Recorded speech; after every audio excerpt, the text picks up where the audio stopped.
savaşın girizgahını yaptık diyelim ama biraz daha Orta Doğu'ya, Kürdistan'a doğru gidelim bence. Çünkü evet, Erdal az önce belirtti, yani bir kaygı var, bir hareketlilik var. Kürtler açısından da bu böyle. Evet, bir yandan Hamaney'in, yani Kürtlerin katliamı ve idamlarını, bu fermanları imza atmış olanların değişikliği, tasfiyesi bir yana, ama böyle bir şekliyle olması ayrı bir yerde duruyor. Yani böyle bir saldırıyla. Dolayısıyla biraz bunu konuşalım. Şimdi hem Orta Doğu açısından nasıl bir tablo var şu an önümüzde, ama esasında hem Rojlat Kürdistan'da hem de Kürdistan açısından nasıl bir durum öngörebiliriz diyeyim ben daha çok. Yani şimdi Amerika ve İsrail'in İsrail'e yönelik yaptığı saldırıları hangi boyutuyla değerlendirmek gerekiyor tam yani insan bilemiyor. Bir tarafta yani binlerce belki on binlerce insanı idama götüren, Kürdü suçsuz insanı idam eden bir rejim, baskıcı bir rejim. Diğer taraftan yani şeye bakıyoruz. Ben güçlüyüm, dünyanın istediğim yerinde her şeyi yapabilirim, gücüm var, istediğimi yaparım diyen bir rejim. Yani biri diktatör, diğeri diktatör değil mi demek de gerekiyor. Yani böylesi bir çatışmada haklı haksız yok bence yani. Esas ilk başta bunu belirtmek gerekiyor. Bu çatışmanın gidişatı ve çatışmanın şeyi bana göre halkların, bölge halklarının çok büyük bir çıkarının olacağını ben düşünmüyorum yani. Bir diktatör gider, başka bir diktatör gelir. Zaten şu an evet İran rejimi için bu ifade ediliyor. Diktatörlük Trump için de yeni dönemin Hitler'i şeyleri yani bu anlamıyla çatışmada haklı haksızı bence aramamak lazım. Her iki tarafında bölgeye getirip götürecekleri çok fazla şeyler var. Bu yönüyle bakmak gerekiyor. Şimdi ABD'nin bölgeye yönelik yapmış olduğu saldırı biraz önce de konuk olan arkadaş da ifade etti. Yani bölgede bir rejim değişikliği yıllardır amaçlanıyor. Bu temelde bir şey söz konusu yani. Sorun İran'ın nükleer silah elde etmesi veya balistik füzeleri değil. Bunun çok daha ötesinde. Yani şu anda teknoloji olarak İsrail'de, Amerika Birleşik Devletleri de teknolojik olarak kat ve kat bir düzeyde İran'dan daha üstün durumdalar yani. Bunu aslında bu durumu İran da biliyor. Yani geçen yıldan beri İran çatışmaya girmemek için, savaşa girmemek için elinden geleni yapıyor. Yani bir cumhurbaşkanları helikopteri düştü. Herkes biliyordu ki bu bir suikasttır. Yani İran da biliyordu. Ardından İsmail Haniye İran'da öldürüldü, Hamas'ın lideri. Buna karşı da yani en son geçen yılki saldırılar vardı. Yani Genelkurmay Başkanı Bekir'i öldürüldü.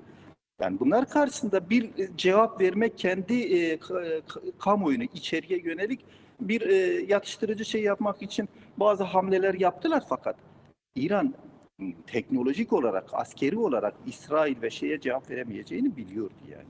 Bunu yapamıyor. Zaten istihbarat anlamında bir büyük bir derin çukurun içerisine düşmüşler.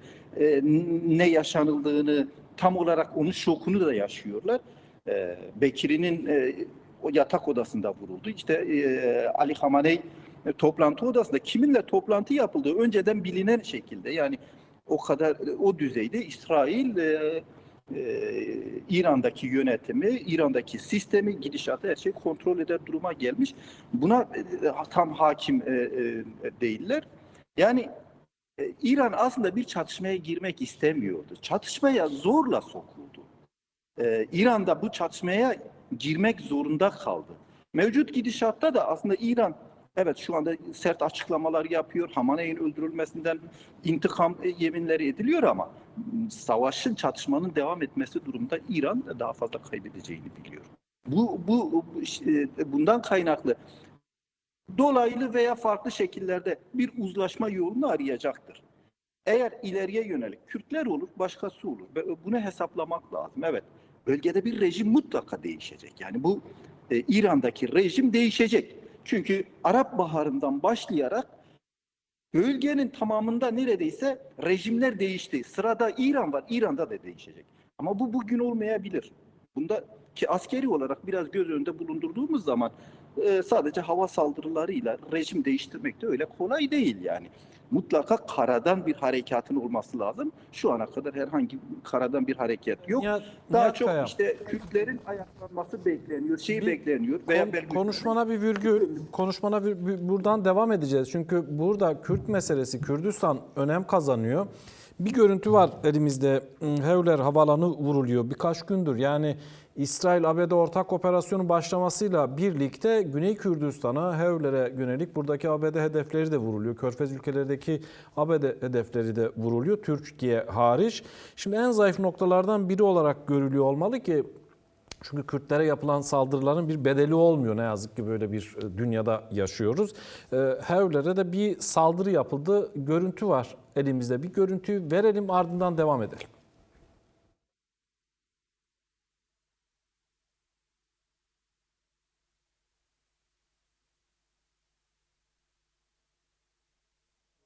Uluslararası havaalanı. Bura doğrudan hedef alınmış. Daha önce de İran sık sık Erbil ya da Hevler'e benzer saldırılar yapıyorlardı. Şimdi uyarı da olmuş. Aslında PJAK'ın bir komutanı Mazlum Haftani, yanlış söylemiyorsam, uyarıda bulunmuştu. Güney Kürdistan'a yönelik saldırılar olabilecek diye. Böyle de oldu. Birkaç gündür, son 2 gündür bu saldırıları görüyoruz. Şimdi bütün bu konuştuklarımız, bu savaş Kürdistan bölgesinde, Kürdistan coğrafyasında yaşanıyor Nihat Kaya. Dolayısıyla sahada durum nedir? Kürtler bu durumdan nasıl etkilenecek ve Rojalat'ta Kürtler nasıl bir pozisyon alacaklar bu durum karşısında? Bundan biraz söz edebilir misin? Evet, işte oraya gelmek lazım. Şu anda o sizin gösterdiğiniz görüntülerdeki yerde Hevler havaalanı'dır. Hevler havaalanı Amerika'nın Orta Doğu'daki en büyük üslerinden bir tanesi. Neredeyse İncirlik'ten daha büyük bir üs. Şu an İran'da vururken savaşı Orta Doğu'nun geneline yayıp Arapları hedef haline getirmekten ziyade buralarda ABD üsleri var. ABD üslerine yönelik yani misilleme şeyleri yapıyor ki Hevler de bu kapsamda vuruyor. İran bu yönlü temkinli davranmaya çalışıyor. Çünkü savaş bütün Arapları da kapsar, Kürtleri de hedefler, herkes hedefler vurursa çok büyük bir kaybedişi yaşayacağını biliyor, bu şeyi yapıyor. Fakat işte Kürtler bu durumdan nasıl etkilenecek? Bizim için biraz önemli olan bu yani.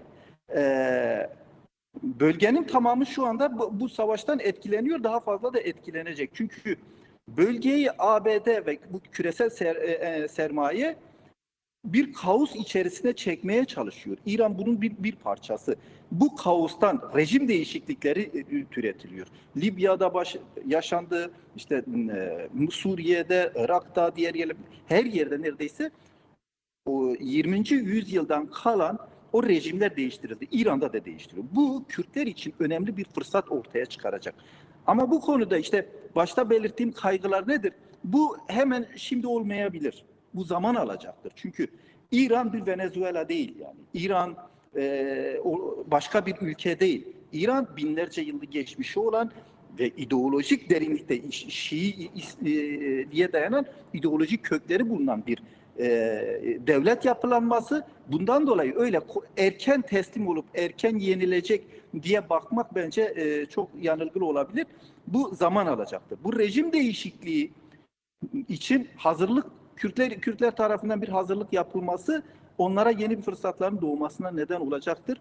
Biraz zaman alacağını düşünüyorum. Bu yakın bir süreç içerisinde, yani bir hafta 10 günlük bir süreç olmayabilir. Çünkü İran'ın özellikle Saddam Hüseyin veya Beşar Esad rejimleri gibi bir yıpratılma sürecine tabi tutulması gerekiyor ki bu rejim yıkılabilsin.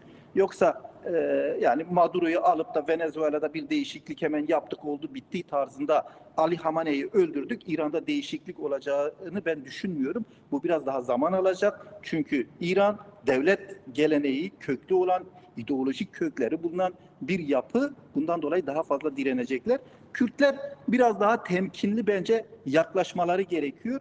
Hızlı şeyin içerisine girmek Kürtler açısından bazı şeylerin kaybedilmesinden yol açabilir diye düşünüyorum.